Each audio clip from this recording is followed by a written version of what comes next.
The homeless man who walked into a hotel and walked out owning it. The automatic doors of the Grand Meridian Hotel whispered open, and Marcus Chen stepped inside, bringing with him the scent of rain-soaked concrete and 3 days without a proper shower. The lobby stretched before him like a golden cathedral marble floors, polished to mirror perfection. Crystal chandeliers, casting prismatic rainbows and the soft murmur of wealth echoing off vaulted ceilings. The security guard's hand moved instinctively toward his radio. Marcus didn't blame him. His reflection in the lobby's gilded mirrors told the story-torn army surplus jacket jeans held together by determination more than thread and shoes that had walked too many miles to count. But it was his eyes that made the guard hesitate, clear, intelligent, and holding something that didn't match the rest of the picture. "Sir," the guard began stepping forward. "This is a private establishment. I'm going to have to ask you to... my name is Marcus Chen." Marcus interrupted, his voice carrying an unexpected authority. "I have an appointment with Victoria Blackwood." The guard's eyebrows climbed toward his receding hairline. Victoria Blackwood was the owner of the Grand Meridian, a woman who didn't take appointments with anyone worth less than 8 figures. "I'll need to verify that, sir." "Please do." As the guard made the call, Marcus surveyed the lobby with the calculating gaze of someone who saw more than surfaces. He noticed the hairline crack in the third marble tile from the entrance, the way the concierge's smile never quite reached her eyes, the subtle wear patterns on the carpet, suggesting foot traffic had declined by at least 30% in recent months. Mr. Chen." The guard's voice had shifted from suspicion to confusion. "Ms. Blackwood will see you in the penthouse. The executive elevator is this way." The ride to the 42nd floor was silent except for the whisper of cables and Marcus's steady breathing. When the doors opened, he stepped into a world of floor-to-ceiling windows and minimalist luxury. Victoria Blackwood stood with her back to him, a silhouette against the city skyline. "You're late," she said without turning. "Traffic was murder." Marcus's dry humor earned him a half-turn and an appraising look. Victoria Blackwood was 63 years old, with silver hair that fell in a precise bob and eyes like winter storms. She wore a charcoal suit that probably cost more than most people's cars, and she studied Marcus with the intensity of someone who had built an empire by reading people like balance sheets. "Do you know why you're here, Mr. Chen? Because you're in trouble." A ghost of a smile touched her lips. "Am I—" Marcus walked to the window, his worn shoes silent on the Persian rug. "The Grand Meridian has been losing money for 18 months. Your occupancy rate is down 42%. 3 of your major corporate accounts have shifted to the Ritz-Carlton. Your head chef quit last month, taking half the kitchen staff with him. And..." He paused, meeting her gaze in the window's reflection. "Your board of directors is planning a hostile takeover. They vote in 72 hours. The smile vanished. "How could you possibly know about the board vote?" "The same way I know that you've been quietly liquidating personal assets to keep the hotel afloat. The same way I know that your late husband left a clause in his will that makes your position vulnerable if the hotel shows 3 consecutive quarters of losses, which happens at midnight on December 31st, 5 days from now." Victoria turned fully, her composure cracking. "Who are you?" Marcus reached into his jacket and pulled out a leather folder, water-stained but intact. He handed it to her. Inside was a single sheet of paper, a contract dated 15 years ago, signed by Victoria's late husband, Robert Blackwood. 15 years ago? Marcus began, "I was a different man. I had a wife, a daughter, and a small consulting firm specializing in turning around failing hotels. Your husband hired me to save the Grand Meridian when it was 2 weeks from bankruptcy." Victoria's eyes widened. She remembered now the mysterious consultant Robert had brought in, the man who had worked 18-hour days, revolutionizing their operations, creating the systems that had made the Grand Meridian the crown jewel of luxury hotels. "I saved this hotel," Marcus continued, "and your husband in gratitude gave me something beyond the consulting fee. He gave me a promise documented in that contract. If the hotel ever faced existential threat again, and if I could prove I had the solution, he would give me a chance to save it and a stake in ownership." This contract?" Victoria studied the document with growing amazement. "It's real. Robert's signature, the corporate seal. But it says you disappeared. The payment was never collected." Marcus's jaw tightened. 3 days after I finished the job, my daughter was diagnosed with a rare cancer. My wife and I spent everything, the consulting fee, our savings, our home, trying to save her. When she died anyway, my wife couldn't handle the grief. She left. I couldn't handle it either. I just walked away from everything." The room fell silent. Outside, snow began to fall, dusting the city in white. I've spent 15 years on the streets, Marcus said quietly. Not because I had to, I could have rebuilt my life a dozen times over. I stayed because I was punishing myself. But 2 weeks ago, I heard two businessmen talking in a shelter about the Grand Meridian's troubles, about how it was going to be stripped for parts by corporate vultures. And I realized I couldn't let that happen. Victoria set the contract on her desk. Even if this is legally binding and I'll need my lawyers to verify that, what makes you think you can save the hotel now? You've been gone for 15 years. Marcus smiled, and for the first time, Victoria saw the man he must have been. Because I've spent those 15 years watching, learning.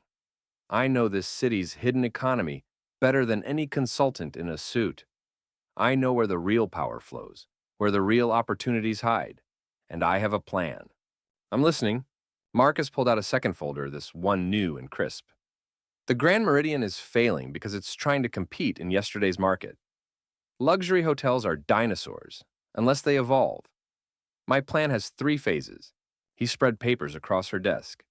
Hand-drawn diagrams, calculations, project timelines, all created without access to a computer, all brilliant. Phase 1. We turn the first 5 floors into a social enterprise hub. Co-working spaces, pop-up shops featuring local artists and entrepreneurs, a farm-to-table restaurant sourcing from urban gardens. We partner with the city's homeless services to provide job training and employment. Every person who works here will have a story, and guests will pay premium prices to be part of that story. Victoria studied the numbers. They were aggressive but achievable. Phase 2. We convert 20% of our rooms into micro-apartments for young professionals and digital nomads. Month-to-month leases, premium amenities, community focus. It provides steady revenue and creates a built-in customer base for our services. And Phase 3. We become the first luxury hotel in the country to achieve true social sustainability. Every stay funds community programs. Every event supports local causes. We don't just offer luxury, we offer transformation. Guests don't just sleep here. They become part of changing the city. Victoria walked to her bar and poured 2 glasses of whiskey, sliding one across to Marcus. It's brilliant. It's also insane. Now, the best ideas usually are. The board will never approve it. They want to sell to Henderson Holdings and walk away with their golden parachutes. Marcus took a sip of whiskey, savoring the burn. Then we'll have to convince them or replace them. In 72 hours, I've done more with less time. Victoria studied him over her glass. Why should I trust you? You walked away once before. Because I've already lost everything that mattered to me. This hotel is all I have left of the man I used to be, the life I used to have. Your husband believed in second chances. He built that belief into this contract. The question is, do you? Victoria was quiet for a long moment, then she pressed a button on her desk. Jennifer, cancel my appointments for the next 3 days and set up emergency meetings with each board member. Individual meetings, 1 hour each. She looked at Marcus. You'll need a shower and new clothes. I'll need more than that. I'll need access to 15 years of financial data contact information for every major stakeholder and a team of people willing to work around the clock. Done. Victoria stood extending her hand. Partners. Marcus looked at her hand, manicured, adorned with diamonds, then at his own, calloused and scarred from years of survival. When he took her hand, it was firm, decisive. Partners. The next 72 hours unfolded like a chess match, played at lightning speed. Marcus, transformed in a fitted suit, but still carrying the intensity of the streets, worked with surgical precision. He didn't just present numbers to the board members, he told stories. To Harold Fitzgerald, the conservative banker, he showed how the social enterprise model would generate tax benefits and positive PR that would offset any risk. To Maria Santos, who had built her fortune in tech, he demonstrated how the Grand Meridian could become a living laboratory for innovation and hospitality.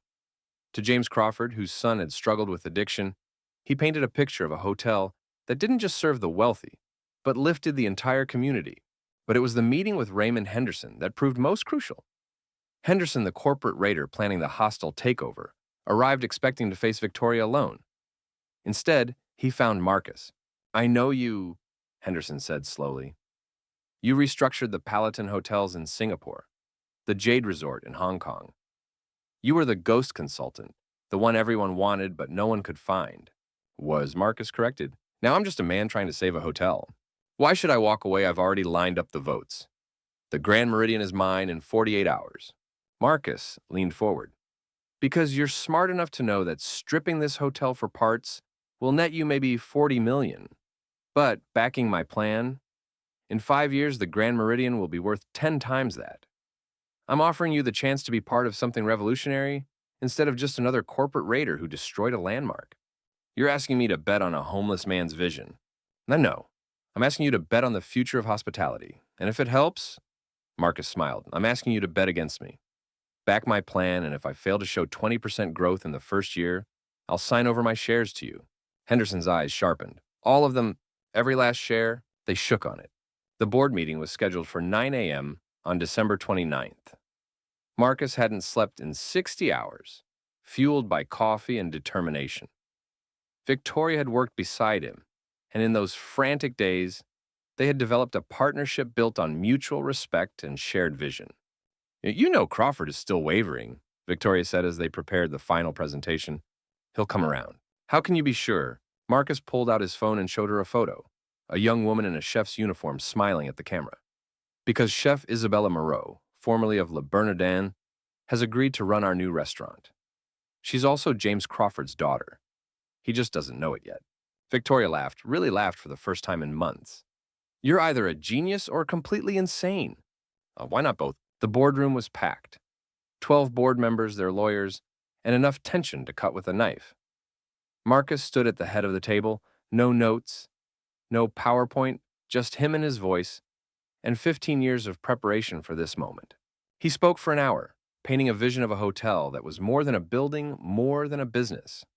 He showed them the numbers, conservative projections that still promised substantial returns. He introduced Chef Moreau via video call, outlined partnerships with local organizations already committed to the project, and presented letters of intent from corporate clients, excited about the new direction. But it was his closing that sealed it.